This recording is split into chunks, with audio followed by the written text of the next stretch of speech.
Your life demonstrates your values. If you pay close attention to what they spontaneously do, that they love doing, that nobody has to motivate them to do, that's an indicator. The Demartini Method is a series of questions to help you become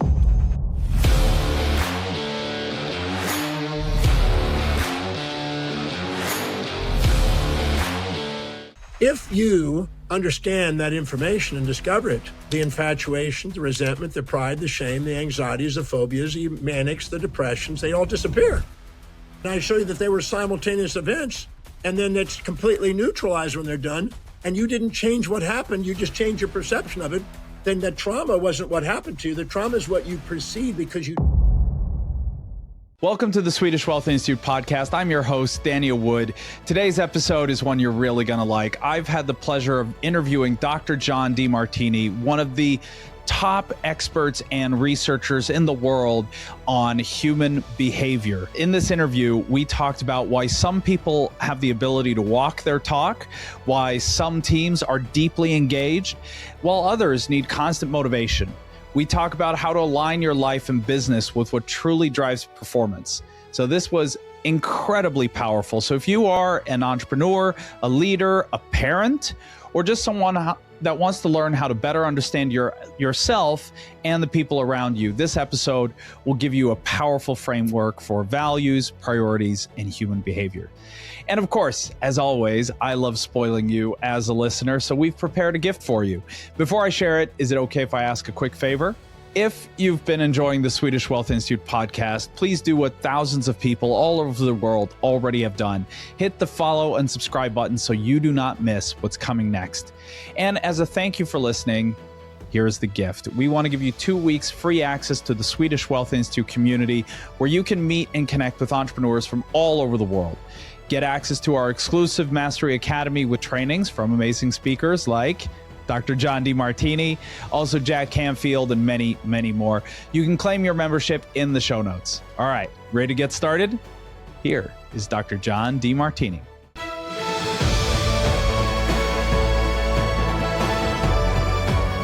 You've, spoken to audiences all over the world, from regular attendees to world leaders. What have you found being the most powerful driver of human behavior? Well, individually, I asked myself when I was 23, what is it that makes people walk their talk versus limp their life? What does it make people do what they say and others don't? Why do people flourish, others flounder? What drives human beings? I asked that very question when I was 23. Right. And so that's nearly 50 years ago. And I realized that each individual lives by a set of priorities, a set of values, things that are most to least important to them. This hierarchy of values that each individual has, it's fingerprint specific, determines what they spontaneously act upon, that they do intrinsically, versus need to be motivated to keep doing. And I use the analogy of a young boy who loves video games. His mom doesn't have to say... I have 3 of those, yes. Yeah. The mother doesn't just have to say, now stop doing your homework and do those video games. Stop doing your chores and do those video games. He spontaneously is inspired to do the video games, but he has to be externally motivated with rewards and punishments to do his homework and chores. So one is intrinsic and called from within and is inspiring, and the other one is extrinsic and is motivated from without. They call it in the brain spontaneous action potentials versus evoked potentials. So what drives human beings is to the degree of how congruent they are with their highest values and their pursuits. Right.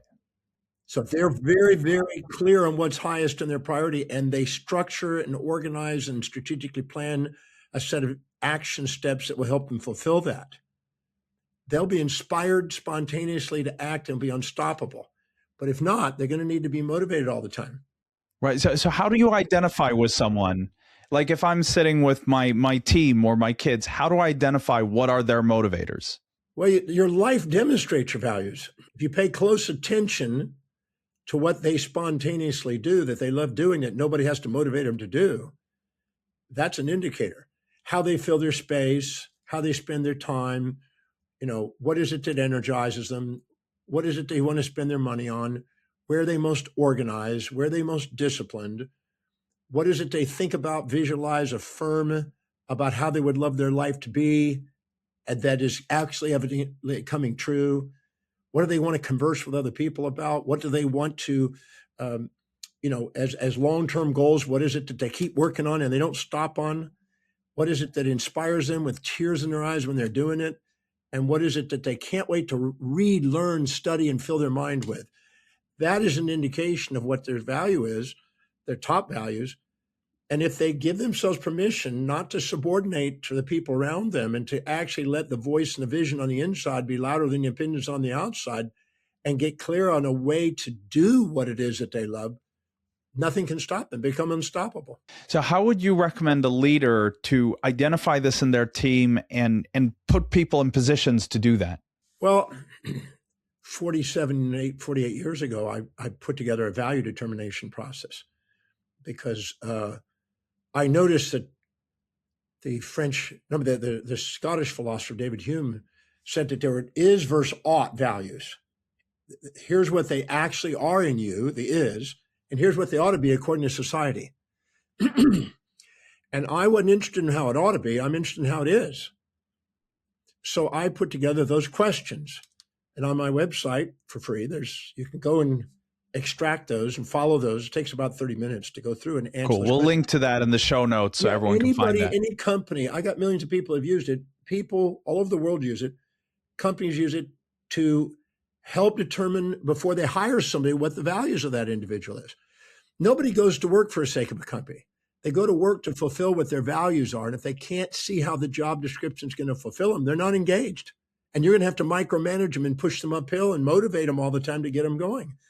But when somebody's really engaged, they spontaneously take on the accountabilities and they're engaged. They're really inspired and they can't wait to add to the company. So what do I do if I've walked someone through that process? I know what their values are.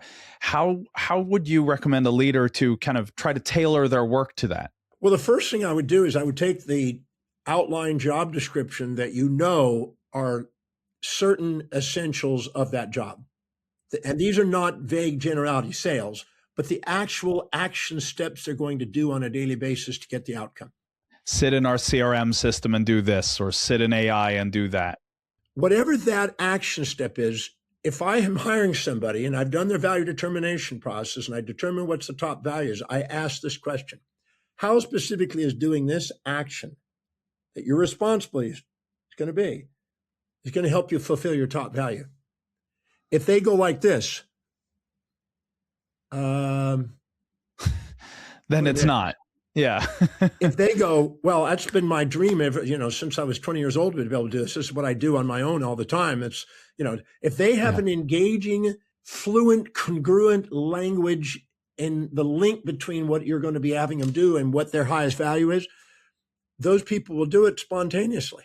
They're theory Y people. McGregor used to call them theory Y and X people. Theory Y people were people that could see the job duties linked to their highest value. Theory X are people you had to motivate. So I would go through the job description. I don't ever want to hire anybody without going through a job description to find out what their values are by that value determination on my website. Then go and find out if they're in any way linked and congruent with that. If the ratio of congruent ones versus discongruent ones are not at least 80%, don't hire them. What if I've already got a team? I've already hired people and they're good, but what if there's another level? How do I figure this out? I do the same thing, but this time I hold them accountable to find the answers. How specifically does this job duty help you fulfill that? And I help them link them in their brain neuroplastically. Because if they can see it and you can assist them in seeing it, they become more and more and more and more engaged. And we've proven that over and over again, lots of companies. And how would you do that? Like for someone who isn't a doctor, how would a layman like myself do this? You would sit there and hold them accountable, or you'd hire a facilitator that I've trained to do it either way. That's one way to do it, yeah. You could just sit there and hold them accountable. Well, how does it? How will it?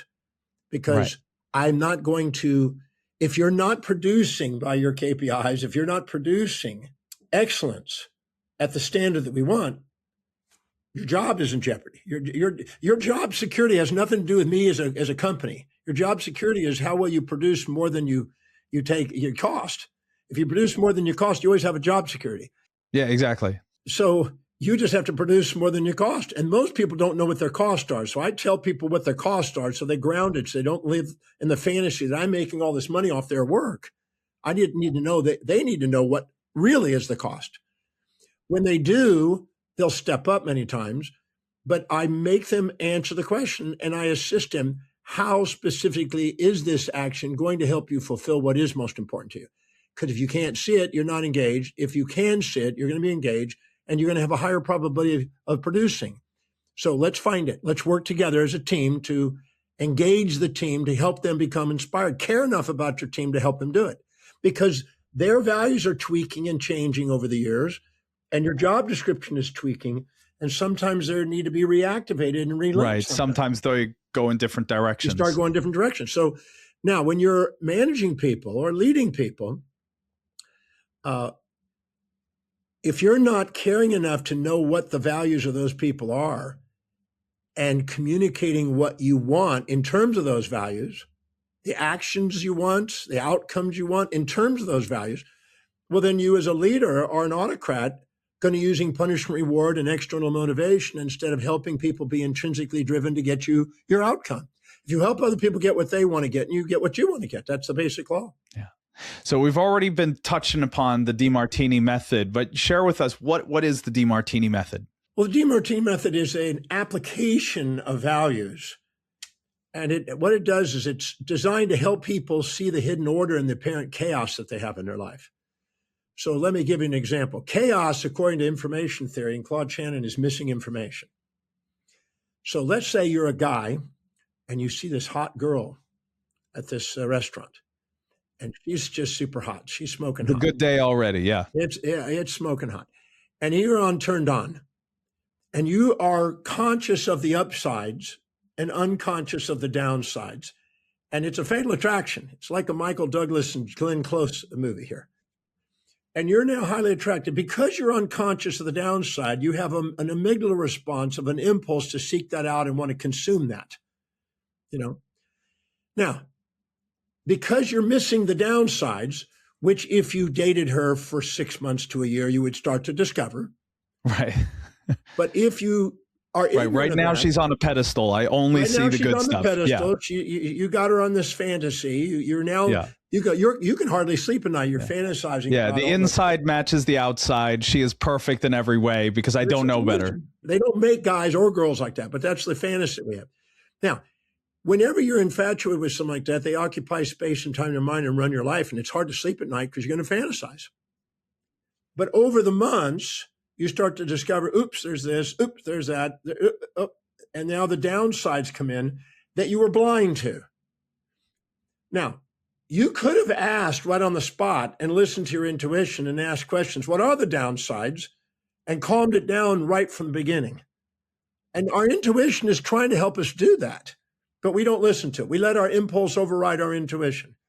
Our intuition is telling the girl, don't be gullible.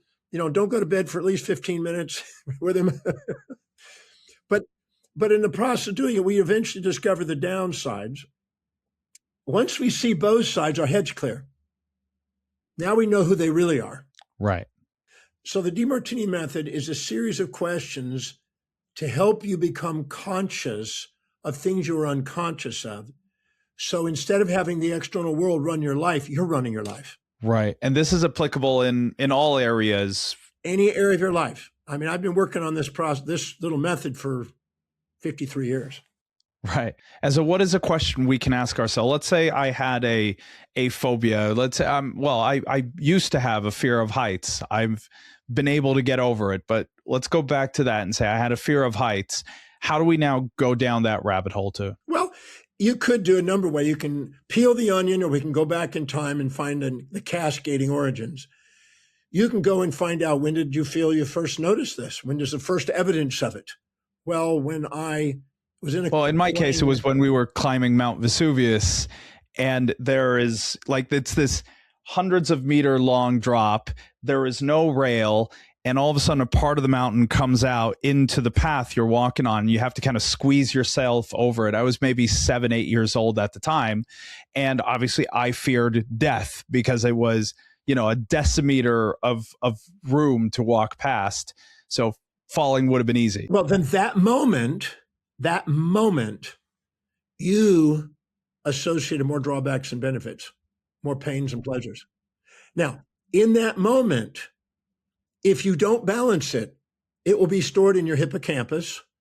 Your amygdala assigns the valency, positive or negative, to every stimulus, and then stores it in the hippocampus as an episodic memory to protect you from those fears or those fantasies in the future. The fantasy it's going to do, because it represents food you want to eat and you don't want to starve. And the fight and the phobia is represents a predator you don't want to be eaten by. So when you're afraid you're going to die, that's a fear of dying by some predation process, some pain. Now, if you don't go to that and find the other side to it and find the benefits, right, the reward that I actually climbed Mount Vesuvius and got to see the amazing sight that was. If you don't associate the pleasure at the moment of the pain and you separate pain from pleasure, you have emotions. That's all emotions are, the separation of pain and pleasure. You put them back together again and you'll feel the unity of opposites, will feel love. You won't feel an anxiety, or you won't have a fantasy or a nightmare.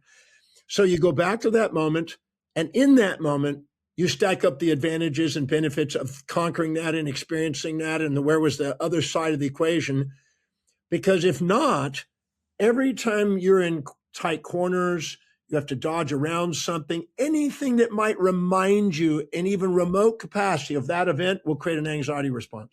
Yeah, which I had for many years until, and I did that without visualizing the original situation. I just put myself in situations where I was rewarded for there's a thing called overcoming the fear. desensitization, where if you go and do something and you discover, I lived. Oh, I lived it. Oh, there was benefit. Oh, I'm confident. And I was rewarded again. Yeah. Yeah, I get rewarded. Then you're eventually balancing out by desensitization. But you can go in there in the moment.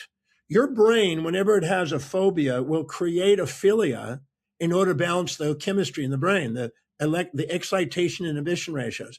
So at the moment of that torture, there was also the exhilaration of being able to climb this thing and overconquer it. But if you don't see them simultaneously and you think there's one without the other and they don't get unified and integrated, then you're going to be storing this phobia and fantasy. Because you also made it and you conquered it and had an exhilaration to counterbalance that phobia. Right. So my job then is to, if I didn't do it at the time, is to go back and visualize it and after the fact, do it at the time. Yeah, go back. Because what you do is you go back into the moment of perception, not as a memory, but as if you're there. Get present in that moment of perception and find out where the other side was and balance it out and find the benefits of that experience and how it's helped you in your life until you go, the advantages equal the disadvantages. One of my students just climbed the tall building in Malaysia. Did you see that? Oh, cool. Yeah. He climbed it free solo. He went up the side of a building without ropes, without nothing, just went all the way top and stood on a little round 2-foot wide thing in the breeze. I don't know how many, 100 and something stories up in the air. And he has, they studied his brain. He didn't even have an amygdala response. It was just governed, present. And so he didn't have the associations most people have with heights. Falling off, yeah. If I was standing on that thing, I was having anxiety disorder watching him on that building. Yeah, exactly. Well, how about for someone that doesn't have, I remember exactly when that phobia came into my life. For someone that doesn't have that clarity, maybe it happened, maybe they blocked it out, maybe they were too young. How do you help them identify that? Well, then you peel the onion back. You go to the most recent anxiety response. And then we go and neutralize that one. Then we go back to the one before that and we neutralize that. And then we look for the common threads to each one as we go back. And then that usually leads us to what the original phobia was, original event was. There's also In the moment we're actually having that anxiety, our brain dissociates from that fear and creates an alternate virtual reality to counterbalance it, to keep the excitation emission ratios balanced in the brain. So in that moment, if we find out what the ecstatic dissociated opposite was, it gives you the content of what the original event is, because it's the opposite of that. Let me give you an example. This is an interesting one. So I was in Sydney, Australia many years ago. And I had this gentleman ask me if I could work with a client that that he was just stumped. So right after I finished my seminar about 8:00 at night, I went in and met with this lady.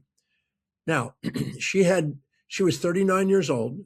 She had spent 35 years of therapy over an event that occurred when she was 4 with her dad. Now, what happened was, when she was really young, 2 years old, I think, somehow her family at some event won a pig. Okay. You got a little baby pig. So this girl goes, "Oh, I have a baby pig to raise." Well, of course, a little pig's cute when it's really tiny, but it eventually got big and started destroying the house and the yard and everything else. And the father she didn't want to lose the pig. It was her baby pig. It was her best friend, kind of thing. The father finally reached a point where a father reaches, it's destroying the house. It's costing a fortune. I got to kill this pig. So one day he lost it and just went nuts, right? And he goes out and ties his daughter to the ground with tent stakes, arms and legs, to keep her from interfering with him killing the pig. He then goes and puts the pig on a tarpaulin and stabs the pig and kills the pig 4 times. The girl is traumatized and tortured in her mind. And so she wants to run the story, because she'd been doing it for 35 years, and the therapist just listens and lets her run her story, and it gets more elaborate as it goes on through the years. I asked her to go to that moment when the pig was killed, her pet pig, and asked her in that moment, "What are you experiencing?" And she said, "Well, it was near dark. It was dusk. It was about dark." Okay, so I wrote dark. And I was constrained and tied. I couldn't move, squirming, constrained. And I wrote down the content of what her experiences were, because I know that the brain will create the anti-content, the anti-memory, it's called. And it will dissociate from that which is painful to try to create an alternate world in order to balance out those states in the mind, or otherwise the brain gets imbalanced. So it has a homeostatic mechanism to balance it. So at the moment when she's constrained, I have her get really present to that moment. Instead of running her story, just get present. And I said, "Where's the freedom at that moment?" And she said, "I'm running through a field, free, in a sunny day." I said, "Good." The brain did its job at that moment. It dissociated from this with a freeze response and went out here in this alternate world, a virtual world. At the moment, she couldn't get her dad to stop. So she felt controlled and helpless. At that moment, because of her religious instruction as a young girl, she came up Christian. She imagined God listening to her and paying attention to her and doing what she wants. The power, she felt powerless here. She felt the power there. Right. So there was a different version of reality where the opposite was happening. No, it's just virtual. If we don't see well, it that's in what reality, I mean, in her mind. Yes. If we don't see it in reality, we create a virtual reality to bring it back into balance. That's how the brain works. So at that moment, when she had that constraint and darkness, etc., there's the sunlight, there's the freedom, and there's someone listening to him that's empowering, that's a philia compared to the phobia.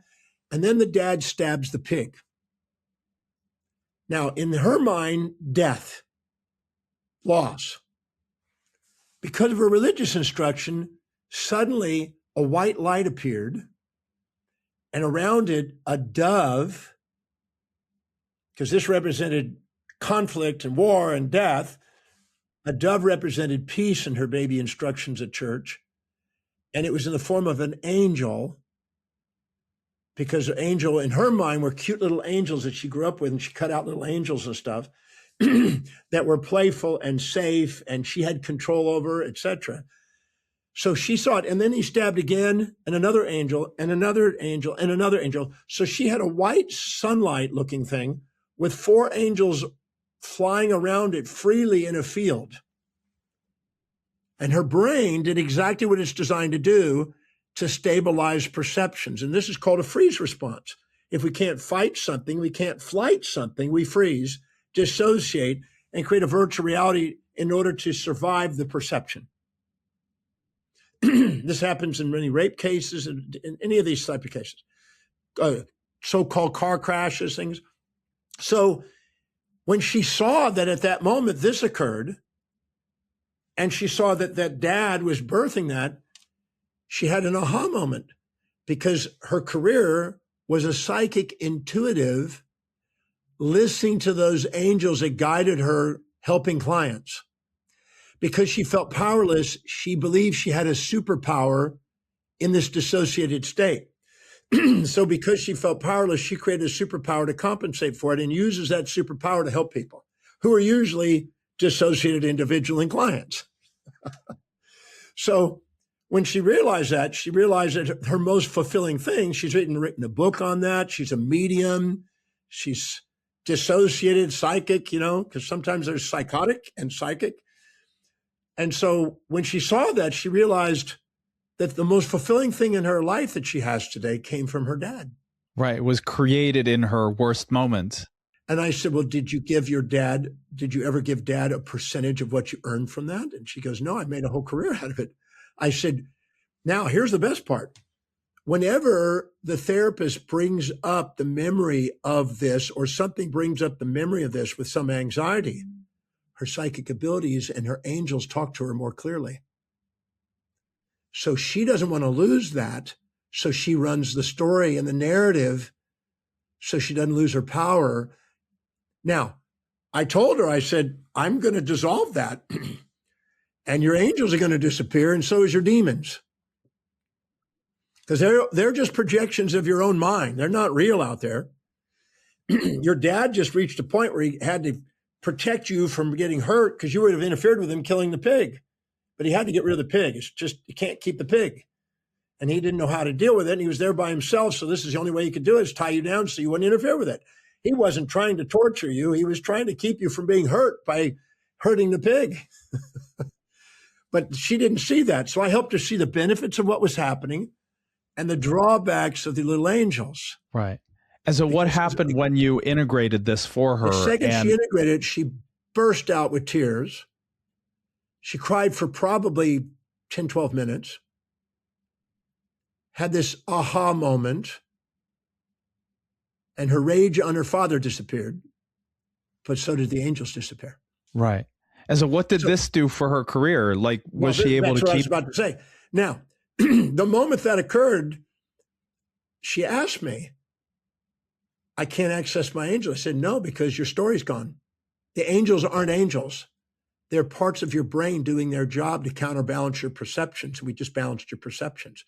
The power you've been giving to the angels is your own power, babe. That's your knowledge, not the angels. That's all part of your brain doing its job. So what happened with her over the next year was the type of clients became more centered, more stable. Her charging, because she felt so disempowered, what she charged for it would always rescue people that were disempowered. She hardly got anything. Her income almost tripled. Her business grew to more stable people that were now taking command and not being victims because her clients reflected her. Yeah. And so how was she able to, because obviously she'd had this superpower essentially her whole life now. Well, she called it, she thought. Exactly. That was. We only have a need for superpowers when we're feeling powerless. Go look at your life. Have you ever had a situation where you imagine that a plane crashes and goes up in flames and you brush off the dust and come out with your suitcase? Right. The movie, Unbreakable with Bruce Willis. Yeah, Bruce Willis and that Samuel Jackson. And then all this, or you the building comes down and you just run down like Jackie Chan and come out on top, this kind of thing. Right. These superpowers, if you look very carefully, whenever you have a superpower that you're capable of doing something, you're having an insecurity and a feeling of powerless driving that. That's the dissociation response from a feeling of powerless when you feel trapped in your life. That's the brain doing its job to counterbalance it. It has a homeostatic mechanism to keep you authentic, because when you're minimizing yourself, that's not you. When you're exaggerating, that's not you. But the two together, that's you. How did this then play out for her when she didn't have her perceived superpower? How was she able to continue helping her clients? She changed the clients from people who are disassociated and representations of her own wounds, and started taking on clients that were accountable, reasonable, and now wanted to grow their business or grow their lives in new ways. So if she didn't lose her business, it changed the form of clients that came in, because we're only want to rescue people on the outside to represent parts of us on the inside. And we're basically working on our stuff. All our clients are disowned parts. So what we're doing is she ended up shifting who she was doing it, and her income went up, her self-image went up, her dissociation disappeared, her trauma story disappeared, no longer paid for a therapist because she now empowered her life. Of course, the therapist was now fearing the loss of the client and trying to get her hooked again by saying, well, you've now under a delusion and gone into denial of what your dad did, of course. And she got to love her dad and realized that her dad didn't do this to torture her. He did this to try to keep the house, keep the economic, keep the yard, and not hurt her. Right. It wasn't maybe the best way of doing it, but it was the best he knew with who he was, how to solve the problem. He didn't have alternatives in his mind at the time. Yeah. Sometimes we reach a limit and we react and don't have executive function and think more broadly. And that's what he did. Right. Well, what I'm curious about too, because I think some people who hear this just get super inspired and want to go in.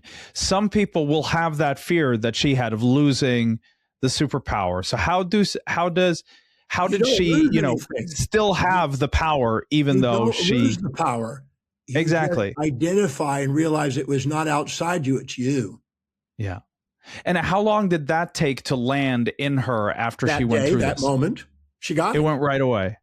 Because once she realized that was a result of this perception, and the perception's gone, this is gone, she realized that was all a projection of her stuff. That had nothing to do with dad did it. Anytime you blame or give credit for things outside you, instead of realizing it's your projection of what that's outside you, you've given your power away. And now she reclaimed her power, and she realized that no matter what happens to her. That's why William James said the greatest discovery of my generation is that human beings can alter their lives by altering perceptions and attitudes of mind. Right. That's really interesting. And I'm thinking about what you said with these, the superhero fantasies. Obviously, we see how popular they are. That's because of our powerlessness. We seek those out to compensate for our powerlessness because we don't realize that's our disowned parts out there. Yeah. What would you say to everyone listening who is a superhero fan to help identify where it is in your life? And what question should we start with to ask to figure that out? What specific trait, action, or inaction do I perceive in this superpower or the superhero or whatever? And then where do I have it in my life in my own form? So nothing's missing. In the theology, at the level of the essence of the soul, nothing's missing in us. But at the level of the existence of the senses, things appear to be missing in us because the senses are subjectively biased and basically survival based, and they're a reality, not what's actually there. And our reality doesn't see the whole. It only sees the parts.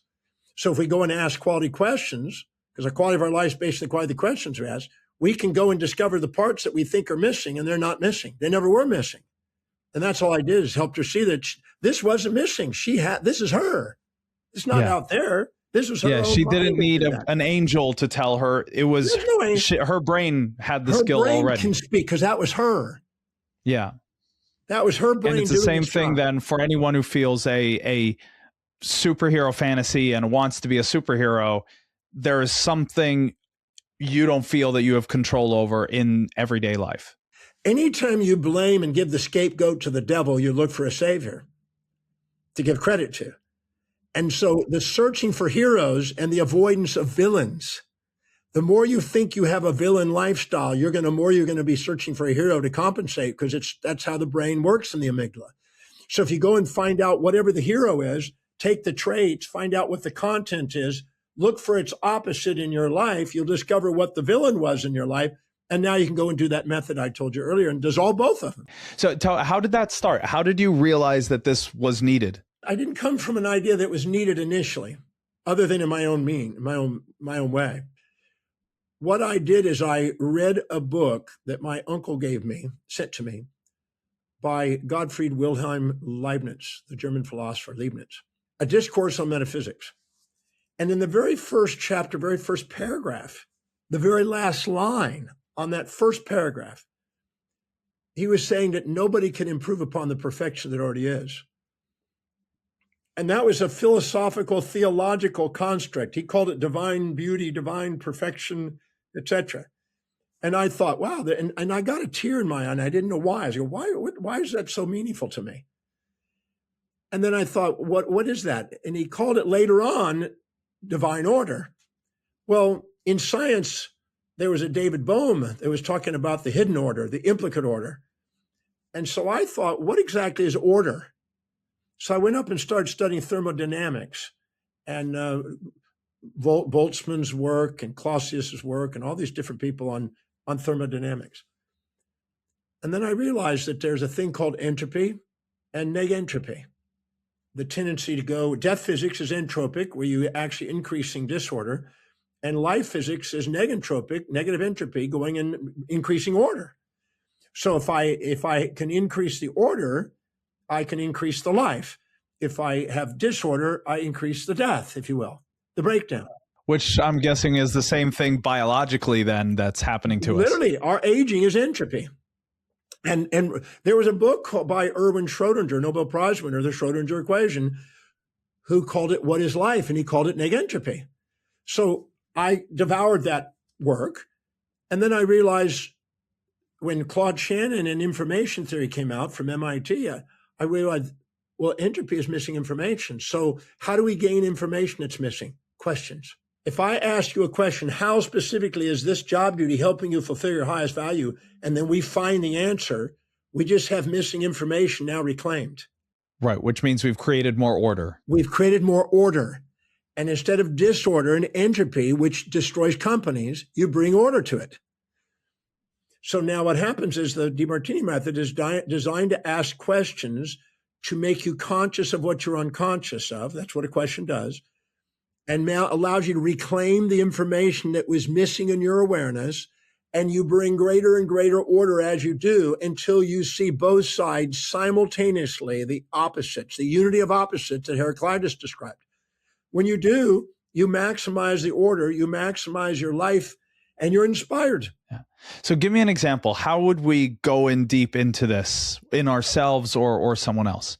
Well, the way this shows up is usually infatuations or resentments, or with others. Strong emotions, or prides or shame, which is infatuation, resentment, ourself.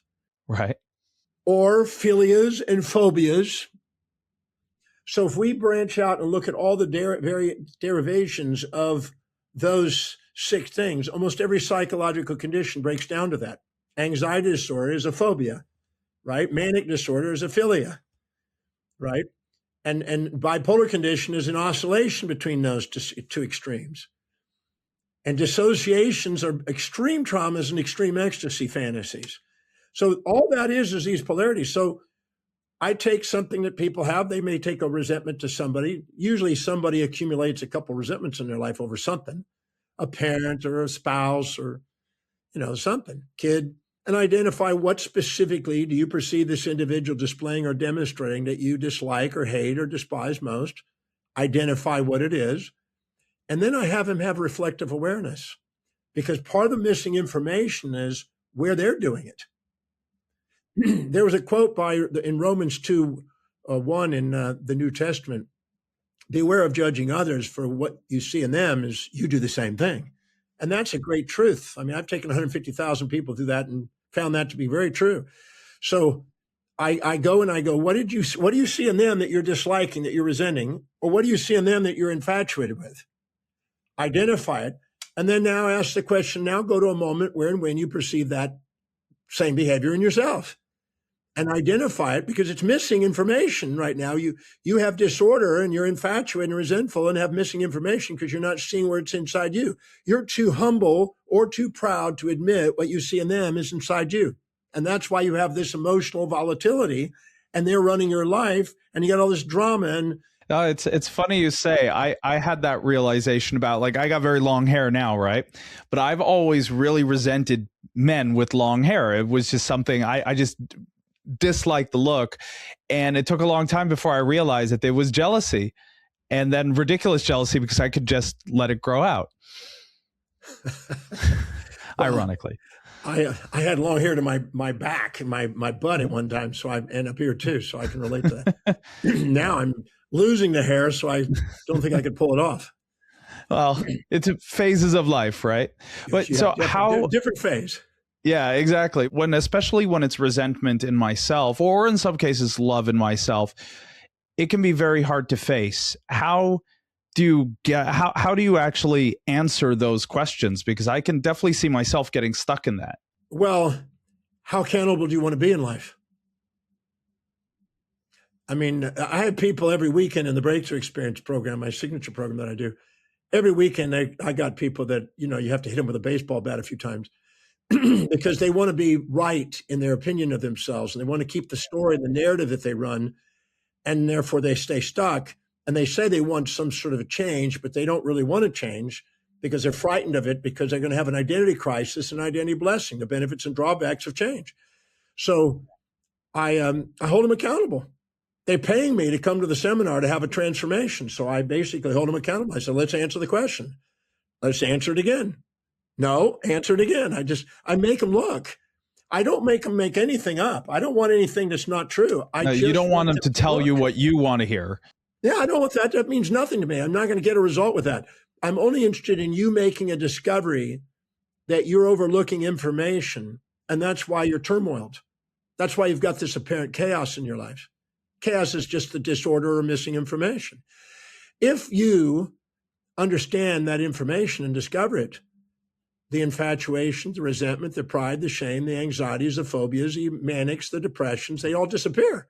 And people don't believe that. They think they've got a biochemical imbalance in the brain. The pharmaceutical companies love to promote that. They make money off you. But the truth is you have the capacity to change your perceptions and change your chemistry. I can take any chemistry in the brain, any neurotransmitter and signal molecule in the brain, I can make it go up and down by asking questions. Right. Well, let's take someone who's listening to this podcast now who isn't actually at an event where we can, work with them directly. What is something they can do for themselves to kind of get out of their own way? Well, first define what it is that they think is in the way. And I'm going to make a statement that's going to make people pause for thought probably. There is no emotion and feeling without content in the mind. So when somebody says, I don't know why I'm fearing this way, I don't know why I'm feeling this way, I don't know why I'm frightened, I don't know what this fear is about, it's not true. They don't want to admit it. They don't want to become present with it because they have to be accountable. But you cannot have an emotional feeling without content in the mind, not possible. So when somebody says, I don't know, I'm frightened of something, I'm having anxiety, let's go exactly into this moment of anxiety. Let's experience this anxiety in the moment. What's the content of your mind?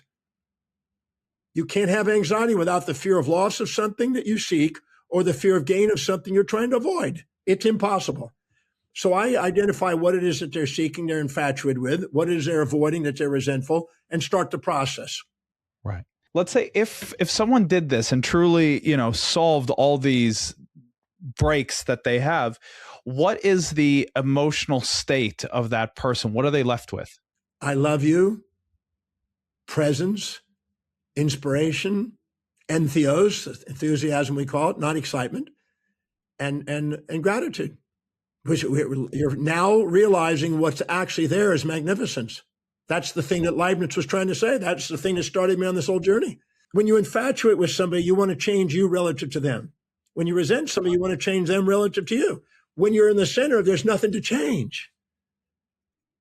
Om Tat Sat, the Gita called it, as it is, not as we wish it would be.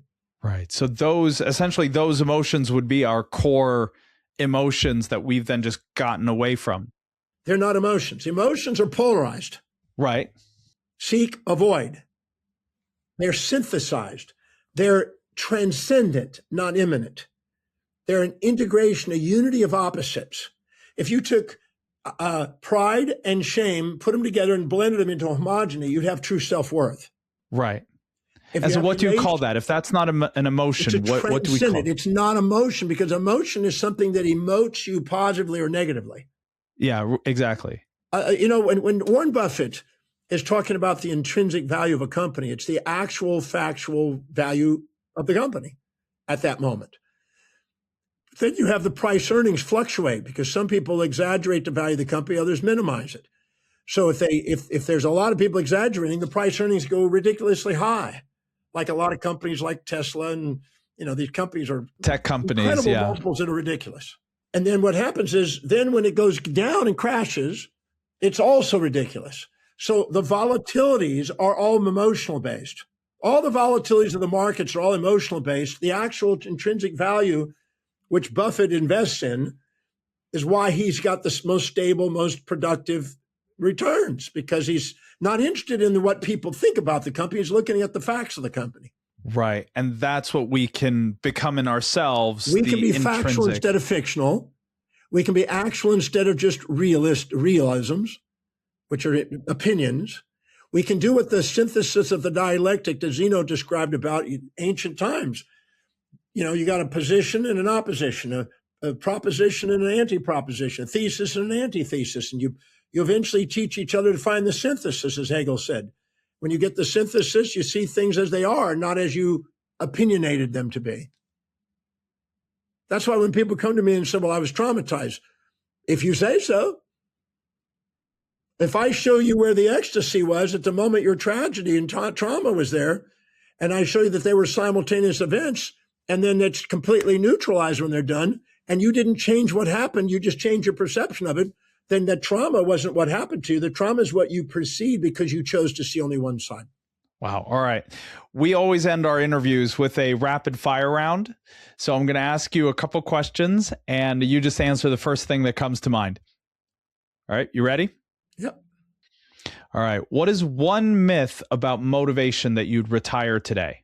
Motivation is a symptom, never a solution for human beings, because it's an extrinsic driver instead of an intrinsic calling.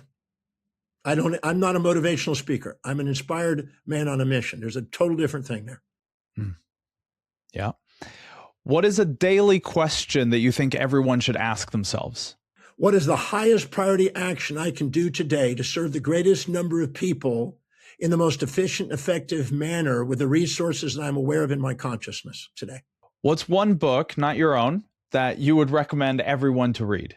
It's a 2-volume set that is actually one book by Mortimer Adler called Syntopicon Volumes 1 and 2. Syntopicon Volumes 1 and 2.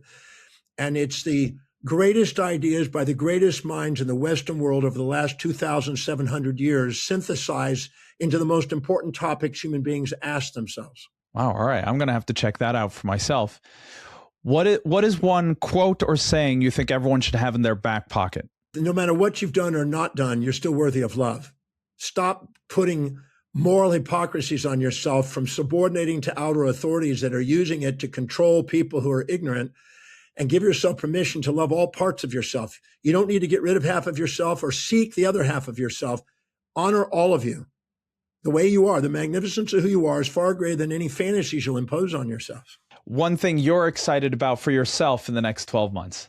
Right this minute, I'm working on a big textbook on the origins of cancer. I'm synthesizing and organizing the work that I've been involved in that since 1979. I lectured on cancer in 1979 on oncology, and I'm finally putting a nice textbook together and the most updated information that I can put together. Wow. When is that coming out? The psychological components of cancer too. Yeah. When is that expected to come out?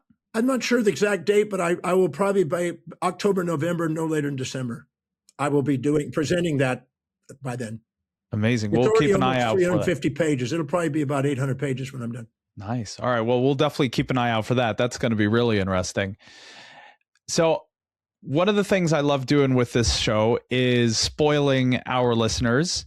Your team has prepared a really cool gift that we're going to link to in the show notes. It's a financial pack from you. It's all about mastering your money, building inspired wealth, creating financial freedom, and includes 2 of your courses, the 10 essential steps to financial independence and building inspired wealth. Anything you'd like to say about these and like what they'll do for people? When I was 18 years old, I was watching the movie, or the series with David Carradine called Kung Fu. Oh, yeah. And I thought he was a cool guy. It's just a cool guy that was kind of like this monk. Yeah, my dad showed me the series. I mean, it was Bruce Lee who created the script for it. I think Bruce Lee, there was a lot of teachings from Bruce Lee, I think, inside that. And well, he anyway, created, he wasn't famous enough in the West to get to be the star. So that's why they had Carradine take the role. Exactly. Yet. Yeah, exactly. Yet. Because in 1969, he wrote out his goals, but it was, a decade later that he ended up accomplishing them all, Bruce Lee. But anyway, he talked about his Shaolin master. And I just thought, I want to be a master. Not a master like a master slave. Otherwise, you're a slave in your life if you're not mastering your life. So I wanted to master life. And so I made a goal to master all 7 areas. I broke life into 7 areas. I wanted to create original ideas that serve human beings on the planet, across the planet. I wanted to create a global business where I had students in every country, which I've gotten to do. I wanted to be financially independent multiple times over, which I've been blessed to do. I wanted to have a global family. I live on a ship that sails around the world today, a big yacht. I wanted to have social influence and meet amazing people that are major players in the world, and I've gotten to meet literally thousands of them. And I wanted to be vitally fit. I'm 70, going on 72, and I'm vitally fit. And I also wanted to do something that was inspiring to people in the world. That was the goal. And so one of them was financial independence. So I started devouring at least 1,400 books on that topic, getting mentorship and guidance and learning of, and I've met about 130 billionaires, and I'd pick their brains and ask questions, and I started incorporating all the things that allowed me to do it. It's really very simple. It's not complex. If people are trying to get you to think it's complex, they're trying to sell you something. It's really simple. It's ridiculously simple, building wealth. But most people make it complex, and therefore they give away their money to other people to get money off themselves. And but this package, the purpose of the package is to help people have the mindset and the priorities and the values of doing some very simple things that are going to give them some financial independence. Not overnight. I'm not a quick get rich scheme. I'm not going to try to find the biggest, this is the thing that's going to make the big killing. I'm a methodical turtle that's consistently deferring gratification towards a long-term end that gets a result. No, not risk-taking, just something that gets the job done. That's what I'm about. That's what the program is. So if you've been volatilely going all over the place with your finances and wondering why you're not getting ahead that way, I assure you that's going to be worth its weight in gold. Awesome. Well, guys, go claim that. It's in the show notes, so you can go and get that link. John, this was absolutely amazing. I got way too much to think about myself now after this interview. I'm going to have to sit in a dark room. And now you're going to dissociate and start looking for angels again because I put you exactly. This was my trauma right here. Like, oh my God, I got too much to work on. You can join the 12-step program, Survivors of Demartini now. Yeah. What is one thing you'd like to leave us with before we let you go? Just like I said earlier, the magnificence of who you truly are is far more magnificent and greater than any fantasies you'll impose on yourself. And don't compare yourself to other people. Compare your daily actions to your own highest values. Don't live in the shadows of other people. Stand on the shoulders of all the people that you admire and look at where you do the same thing. Nothing's missing in you. If you do, you'll play in a bigger field of opportunity. Amazing. Thank you so much, John. I appreciate you. Yeah, thank you. Appreciate this opportunity.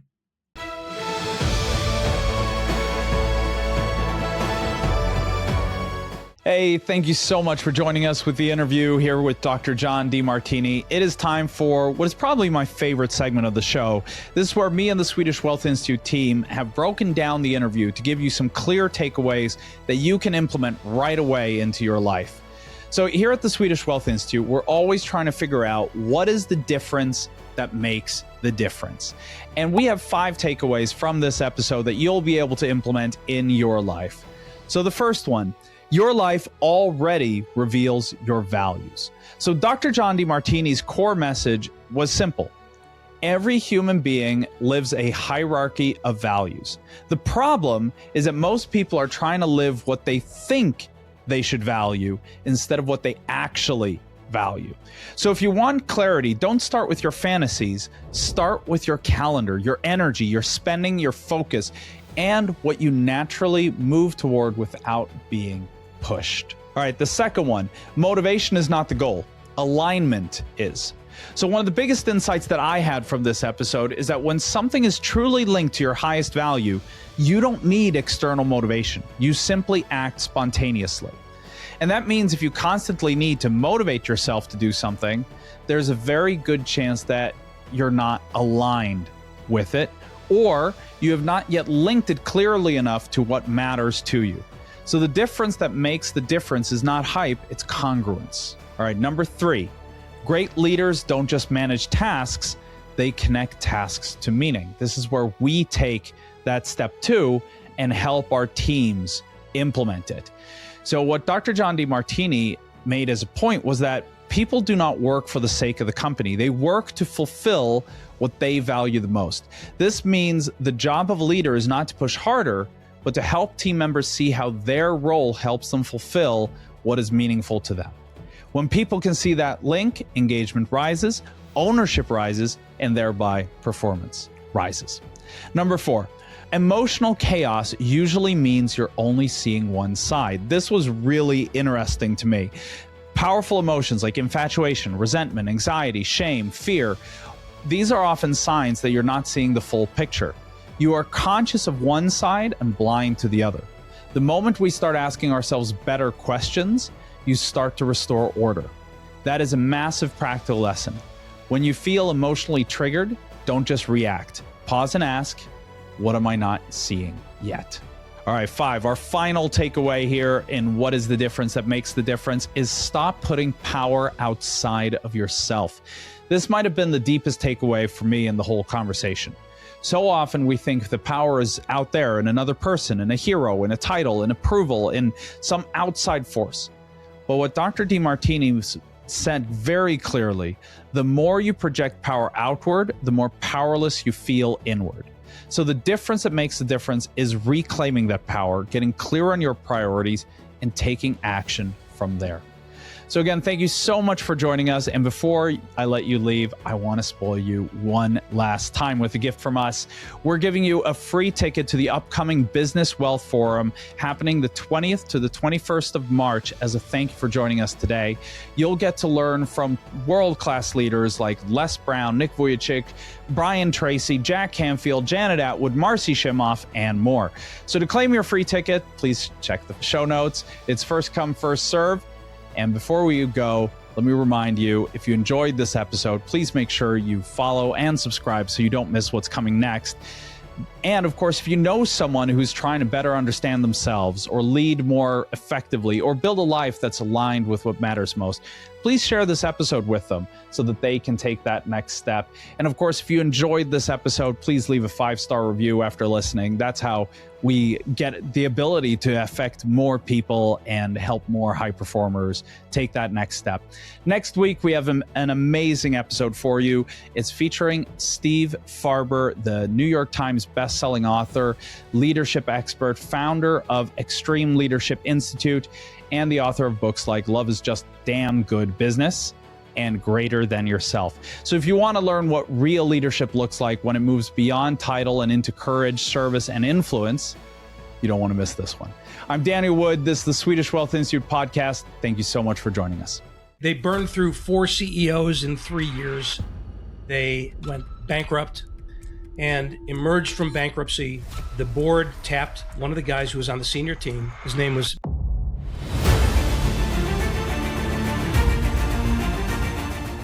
So he said, okay, I'll do it, but I won't take the title of CEO. You can call me president and I'll earn the CEO title. And then I think the biggest mistake is they put no thought into what kind of culture they want to create.